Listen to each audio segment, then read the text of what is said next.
RTC ఛార్జీల పెంపుపై BRS సమరశంఖం పూరించింది. చలో bus Bhavan పేరుతో చేపట్టిన నిరసనకు అపూర్వ స్పందన వచ్చింది.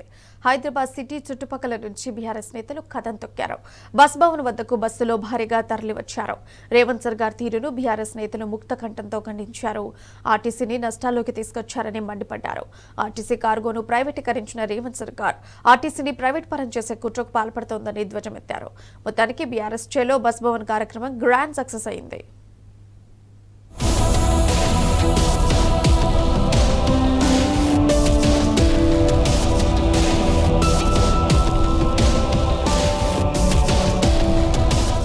ఛార్జీలను పెంచుతూ పేద మధ్యతరగతి ప్రజల నడ్డిని రేవంత్ సర్కార్ విరిచింది.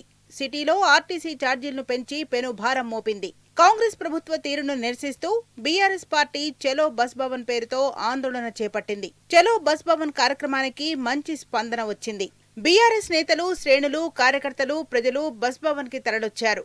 ఆర్టీసీ ఛార్జీల పెంపును నిరసిస్తూ గొంతెత్తారు. బస్ భవన్ వద్ద భారీగా జనం ఉండడంతో రేవంత్ సర్కార్ వెన్నులో వణుకు మొదలైంది. పోలీసుల చేత అక్కడి నుంచి తరలించే కుట్ర చేసింది. ఛార్జీల పెంపు ఆర్టీసీ ఎండీ నాగిరెడ్డికి వినతిపత్రం ఇస్తామని చెబితే హంగామా చేశారు. తర్వాత బీఆర్ఎస్ వర్కింగ్ ప్రెసిడెంట్ కేటీఆర్, మాజీ మంత్రులు హరీష్ రావు, తలసాని శ్రీనివాస్ యాదవ్, పద్మారావు గౌడ్, దేశపతి శ్రీనివాస్ ను అనుమతించారు.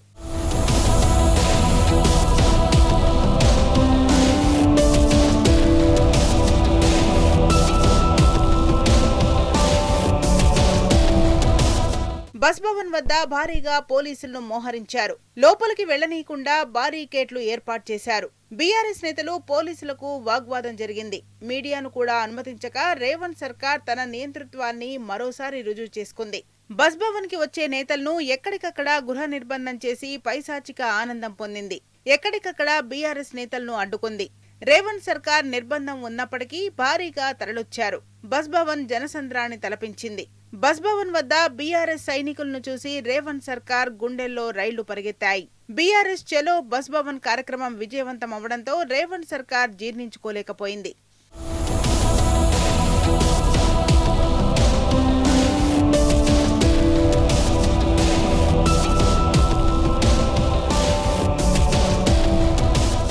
ఆర్టీసీ ఛార్జీలను వెంటనే తగ్గించాలని ఆర్టీసీ ఎండీ నాగిరెడ్డిని BRS working president KTR demand చేశారు. ఆర్టీసీ సంస్థ బకాయిల గురించి వివరాలు అడిగారు.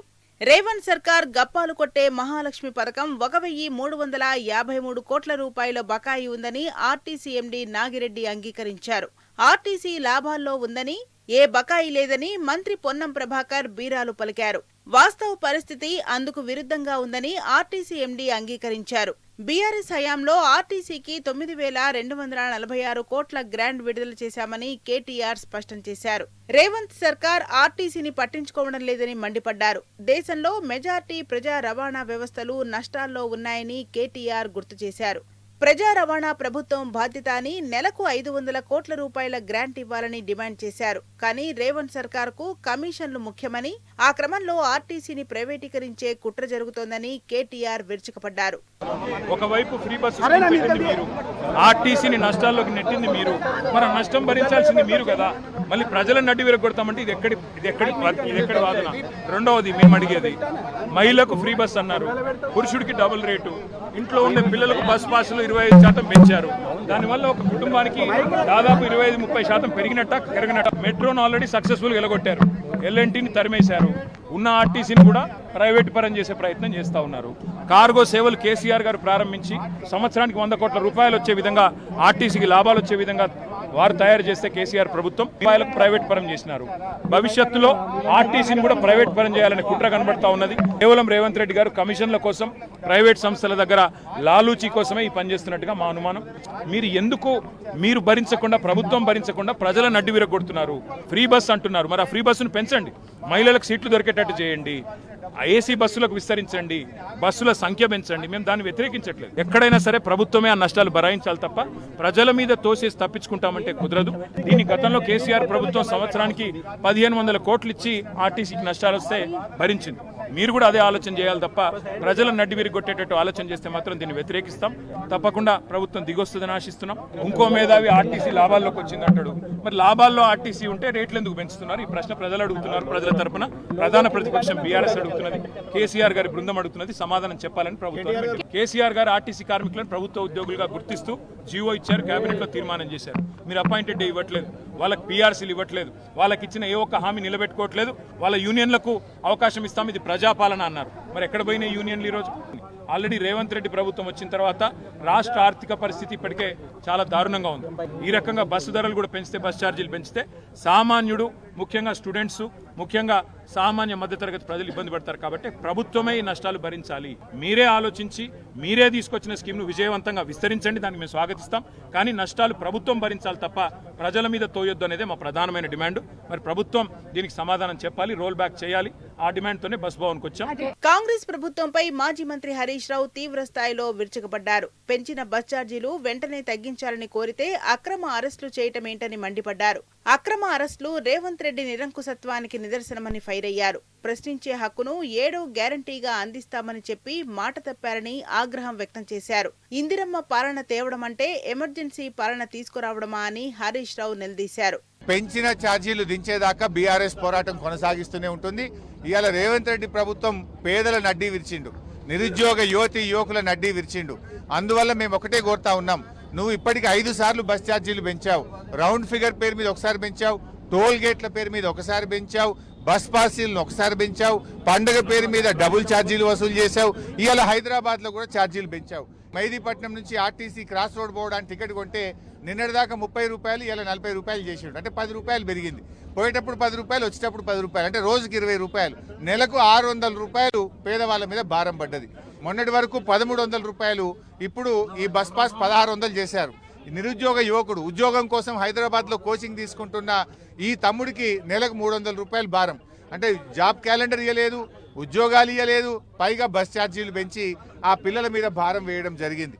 అందుకే మేము రేవంత్ ను ఒకటే కోరుతున్నాం, నువ్వు పేదల రక్త మాంసాలు పీలుస్తున్నావు.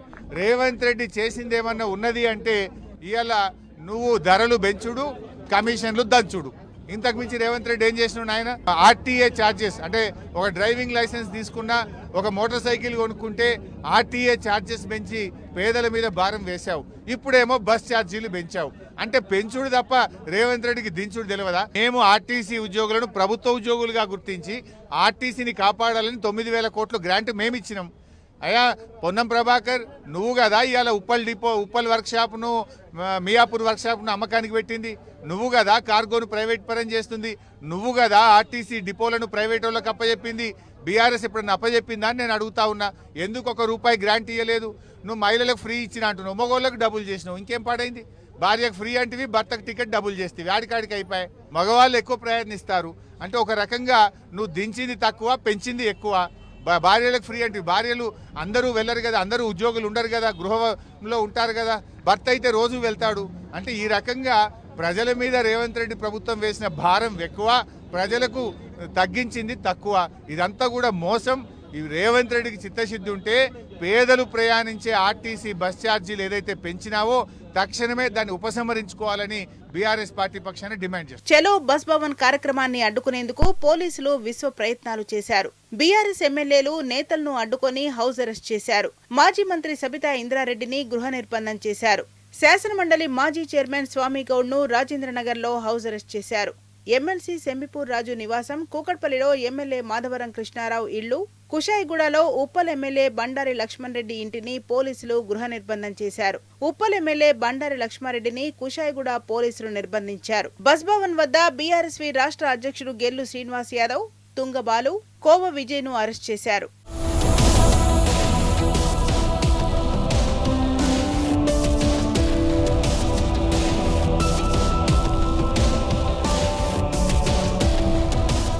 ప్రభుత్వ ఆంక్షలు, పోలీసుల అడ్డగింతలు, బారికేడ్లు ఏర్పాటు చేసినప్పటికీ బీఆర్ఎస్ చెలో బస్ భవన్ ను సీఎం రేవంత్ రెడ్డి అడ్డుకోలేకపోయారు.